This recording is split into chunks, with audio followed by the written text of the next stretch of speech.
You can use pressure waves, you can use heat, you can use stored up potential energy via springs, acoustic amplification, even capacitors, bro. There's so many ways to build up energy. Wait a minute, there's so many ways to build up energy. But the way you use it depends on how it behaves. Like if you want to use water, you have to understand Bernoulli's principle, Maxwell's law, etc. If you want to understand electromagnetics, you have to understand Coulomb's law, electromagnetic principles, electrostatics, etc. If you want to understand about heat, you have to understand that heat always rises. That heat is basically low pressure despite how hot it is, despite how energy dense it is. Meaning, just because it's powerful doesn't mean it's under pressure. In fact, flames are a perfect example of this. Flames are low pressure despite being high energy density.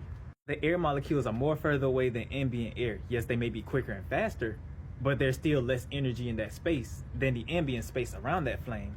Hence, flames are low energy density. Any lower than that and you'll reach a vacuum state. Again, another theory for another day. You see, right, how just because I said it was pressure doesn't mean that it is pressure? Like something can be energy dense, but it can also be low pressure.